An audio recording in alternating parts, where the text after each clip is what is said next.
Lang araw po. I'm Jeremiah here again for Daily Devotion.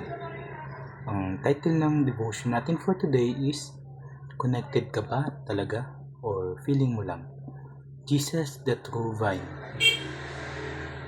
Yung verse natin for today is from John 15 verse 5. Jesus said, I am the vine, you are the branches. If you remain in me and I in you will bear much fruit. Apart from me, you can do nothing. Let's now proceed na sa ating teachings. First is, Jesus is the source of life. Yung vine niya, yung source ng buhay, doon dumadalo yung sustansya, lakas at buhay papunta sa mga branches. Ibig sabihin nun, yung buhay natin ay nag-flow from Jesus, and wala tayong buhay kung wala siya. Hindi achievements, status, or sarili nating lakas. Yung life natin mag-flow from Jesus, hindi dun sa mga sinabi ko. And kapag connected ka sa Kanya, magiging masagana and fruitful yung buhay mo.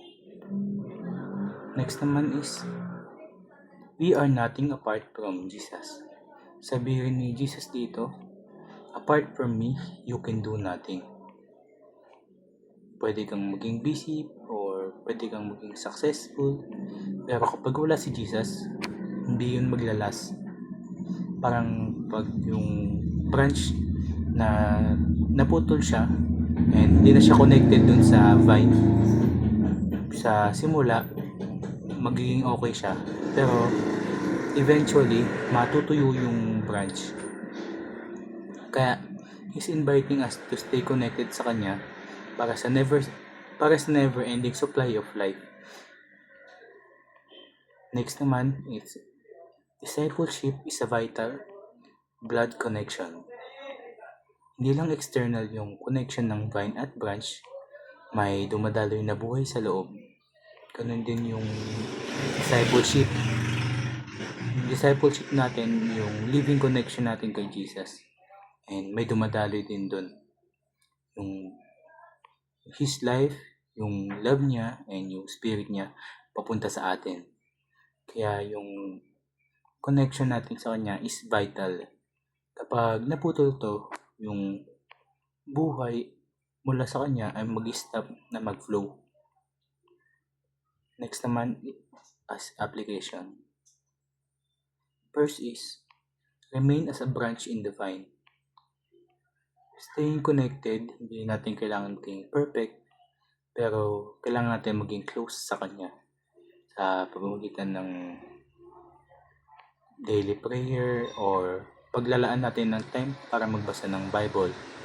And dapat palakasin na din natin yung faith natin kay God. Ganun tayo makaka-remain close sa Kanya. Next naman is, live as a disciple to prove your connection. Yung connection, lagi nitong pinapakita. Kung connected ka kay Jesus, makikita yun sa mga choices mo, sa attitude mo, sa response mo. And as a disciple, dapat mas magiging visible yung positive change sa buhay mo kapag naging disciple ka na ni Jesus and nag-decide ka na sundan siya. Next naman is, bear fruit, love, and joy for the glory of God. Yung branch, hindi natin mapipilit yun mamunga. Automatic yun kapag connected na siya sa vine. Kaya kapag nag-stay ka kay Jesus, magbubunga yung pagmamahal mo, yung joy mo, and God will get all the glory.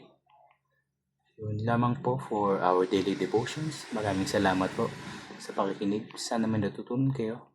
Thank you and God bless.